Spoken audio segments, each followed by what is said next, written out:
Hi guys, this is Tony here from Metal Roos.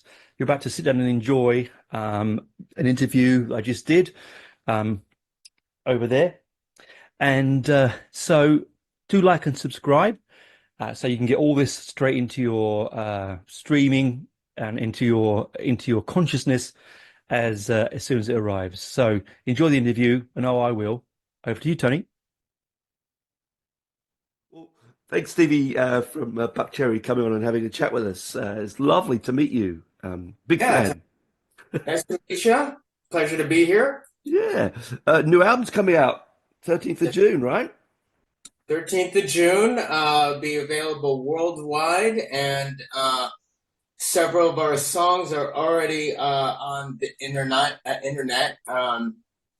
We have Roar Like Thunder, Yep. Come On, and Set It Free. That's it.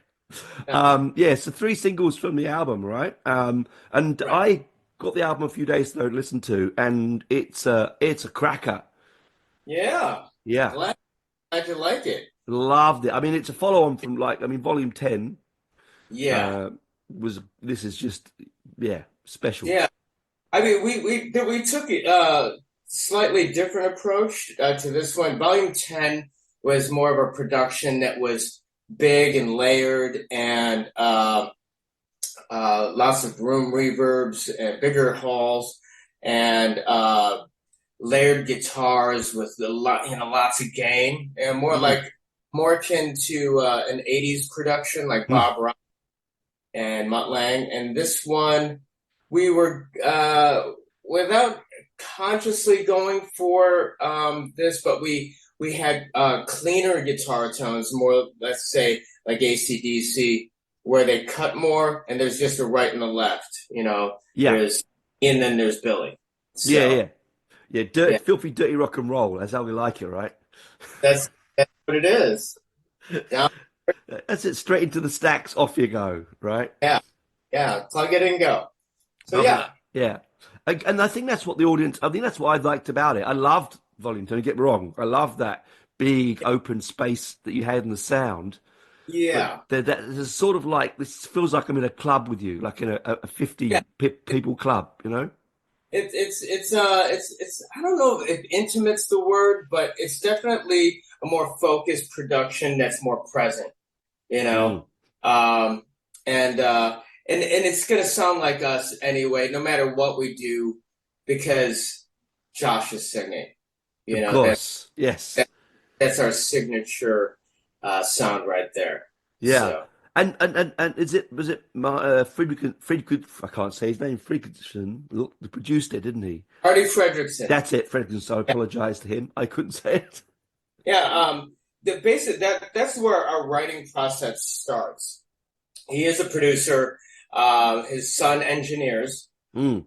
and Evan is great at what he does. He's a music historian. He knows the gear well. He knows music well, Mm. and Marty, he's just a very musical writer and arranger and producer, and really takes what Josh and I do, works on those strengths, and then just kind of like together we come up with albums like Roar Like Thunder, Volume 10, Hellbound. That was us three working together on these last three albums.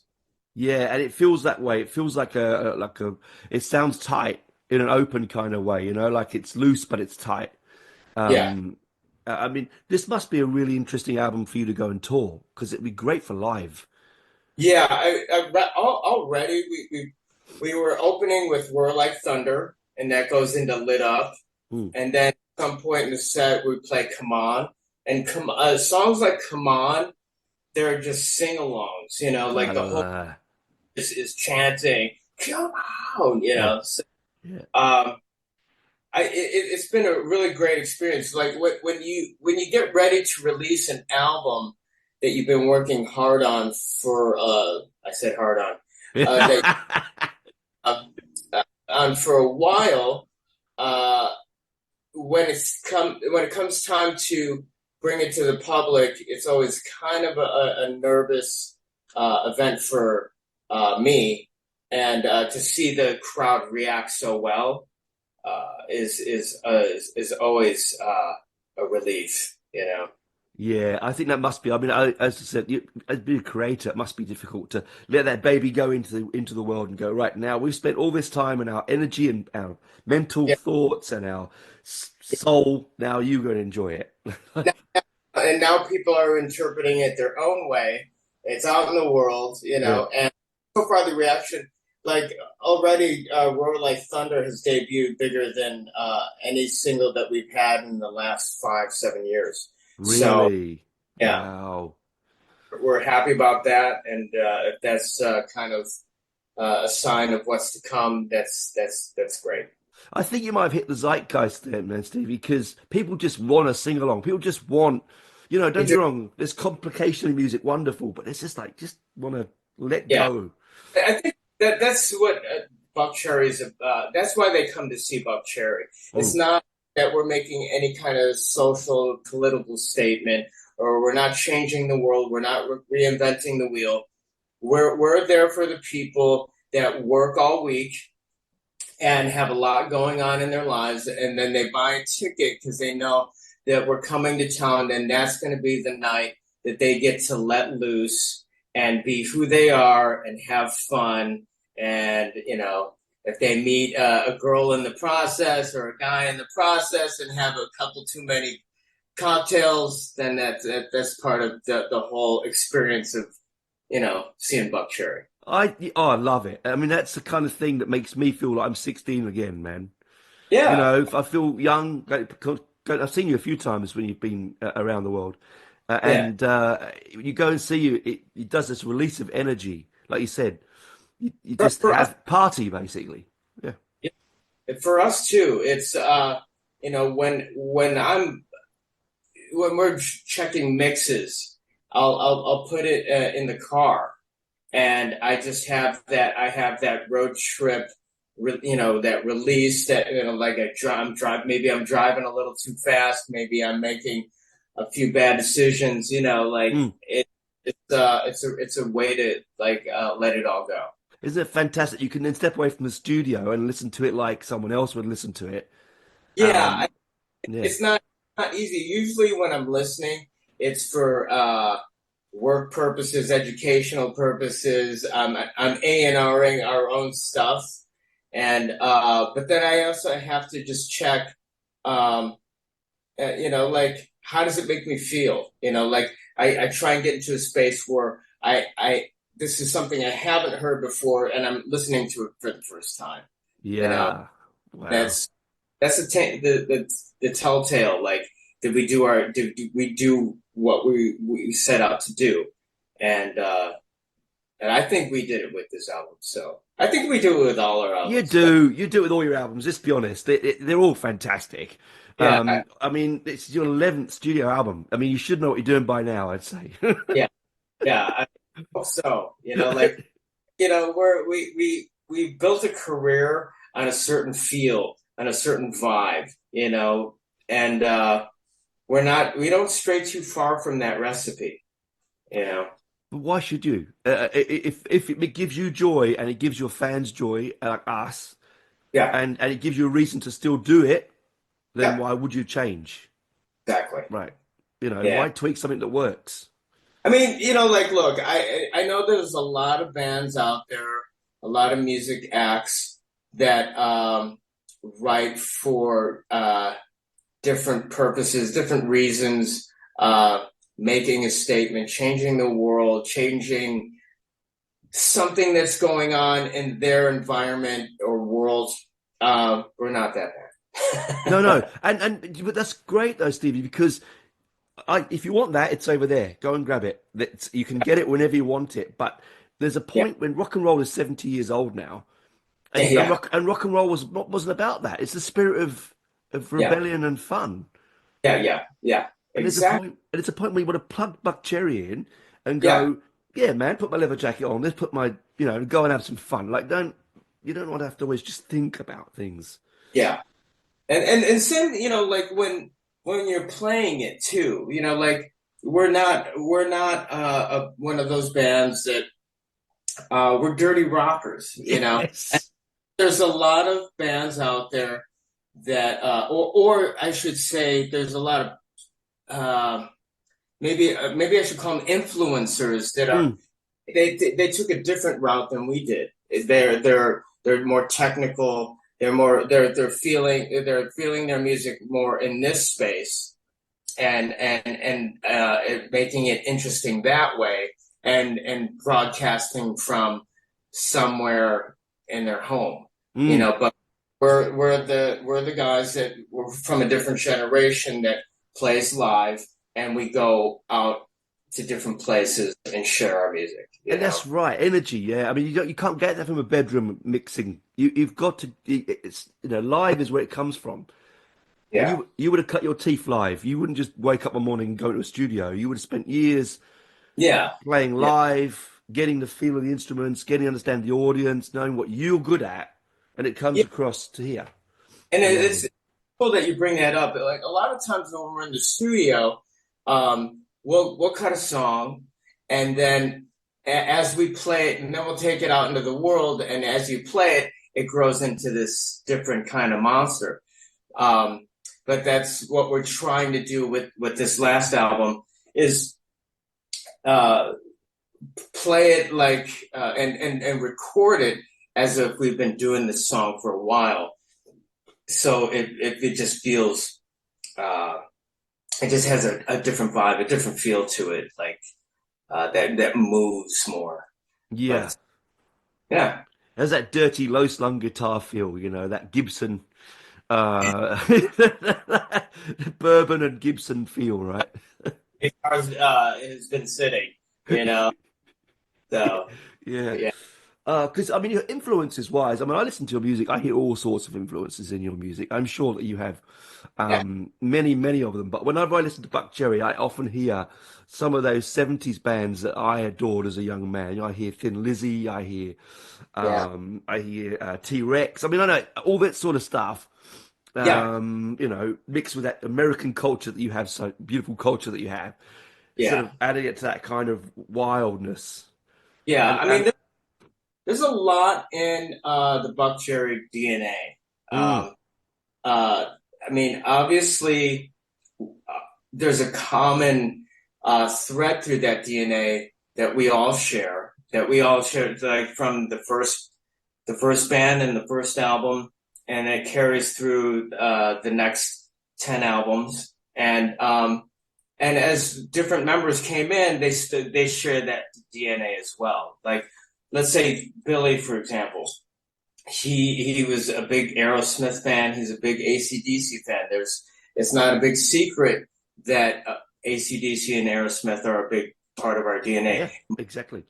That's a reason why we called Marty back, is because of that connection that when he writes his POV is very Aerosmith, you know. Mm, And that's why it's funny when he starts singing ideas back over I'll write a riff and he'll start humming ideas, and I don't think he's aware, but he sounds like Steven Tyler uh, chatting over the music. It's the craziest thing. But yeah, I think with what you're hearing, like Thin Lizzy is certainly a part of that, mm, and then there's like Francis, he brings a solidness. It's more akin to like a Tommy Aldridge, and mm, that's the way I grew up. I listened to a lot of Ozzy, mm. so like the live stuff is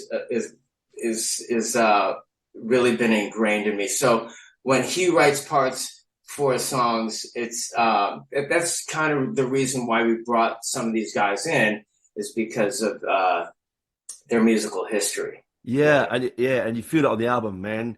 It's got a swagger to it. Like talking about Aerosmith has that swagger, which I sort of miss with a lot of modern mixed music. A lot of Yeah, it is so clinically per. I'm not saying your album isn't perfect, but it's so clinically like this.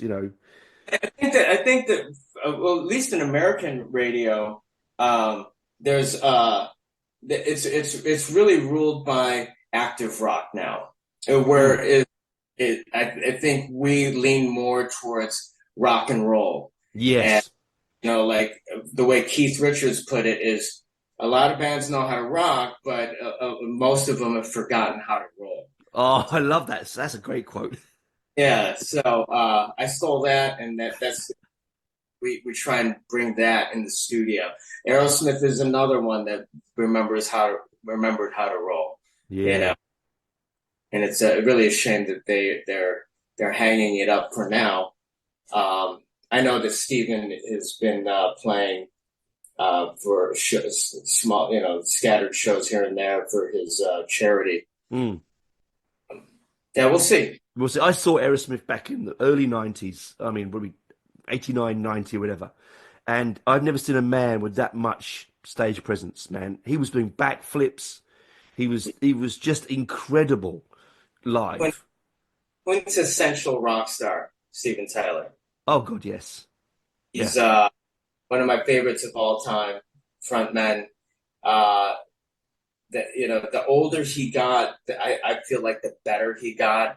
I remember touring with him in 2003, and then again in like '07 and '09, and he just kept getting better and better, older and older and better. And I was floored that he could do what he used to do and then more stuff on top live, and be that Yeah. kind of, Yeah. you know. He's the Mick kind. Jagger, Yeah. he doesn't, like he's not, I guess, so much of a singer as he is like this performer showman, and he's just for 3-4 hours. That guy is just like he's in his 80s now or late Yeah. 70s, just running everywhere. It's so inspiring. It is, isn't it? I mean, we went and saw Paul McCartney recently. I went late last year. 3.5 Yeah. hours, no break. He's 82 or something, right? It Uh, blows your mind, doesn't it? And there we are it, going, oh, I'm 50, my back hurts. Like, come on. yeah, yeah. No, like I try not to think old Oh now. yeah. Mm. 'Cause, when you start thinking old, you are old. So keeping it young, like these guys have, they're totally inspiring to start, to keep thinking young. I think so. And the spirit of rock and roll, that's the thing about it. The spirit of rock and roll will keep you alive. Yeah, It's taken some lives. Yes, it has. We all have friends that have gone, but it yeah. has keeps most of us alive, doesn't it? So, Like it just like it's not for everybody, but like it keeps me vital. You know what I mean? yes. And the Yes. ones that way they stay vital and keep moving and just have power in their performances. Yes, and albums like this, Raw Like Thunder, are the kind of albums that you can plug into your whatever, in whichever way you want to listen to it. Yeah, All the wonderful mediums we have now, you plug it yeah, in and it keeps you young because you put it on, and for that yeah, 50 odd minutes, you just smile. yeah, yeah. That's what it's about. It's about having fun, having a good time, enjoying your life, getting to be who you are. Mm, yeah. And thank you, Stevie, for that because it's bands like you that keep us coming Yeah, back, yeah. and really we really appreciate it because we love it. I'm hoping the album does stellar for you because I'm sure the fans are going to absolutely bloody love it. I hope so. I'm sure. I mean, the ones that have heard it already do. Oh, I loved So it. we're after we put it out, it's really up to you guys. Well, We're gonna go out and support it and enjoy it. So yeah, it gets you its own life then, doesn't it? When you send it out, it gets its own life. What it does then, you've left it go. It's left home almost. You've got to let it. gonna live life. Yeah, You know. yeah, yeah. When are you gonna tour Australia anytime soon? It's funny you ask. I mean, we're always thinking in the. I mean, we're always living in the moment here, but Mm. you have to plan traveling abroad in advance, and we're right now we're trying to piece together. we canceled the tour in the UK and Europe, so we're trying to do that. We were just there at the end of the year in Australia with Rose Tattoo. That's right. But I was just talking to Styx from Steel Panther, and we just finished a tour with them, and we were thinking about what if we go back to Australia, because we were there with them before. Yeah. So what if we go back to Australia and then do Japan and Hawaii first, and then it's like, yeah, that sounds great. Oh, what a tour. Yeah, sick tour, that one. Yeah. So we'll see. It'll definitely be 2026, though. Right now we have the Scorpions in August, Oh, Motley Leopard in November, a bunch of headlining dates, and then we have a tour right around September that I can't tell you about, but you're gonna love it. It's a oh, tour. Just stay tuned at buckcherry.com, and we'll announce it here very shortly. brilliant. Well, thanks for that. I'm hoping the tours are in awe. Scorpions, man. Oh my God, that'd be amazing. Yeah. Take it easy. I hope you enjoy the rest of your day, and the You too. album takes its Hope flight. you rest up, Thank you. less, and hit me up soon. All Will right, do, let's man. do this again. Yeah, definitely. Take it easy, my friend. Bye, man.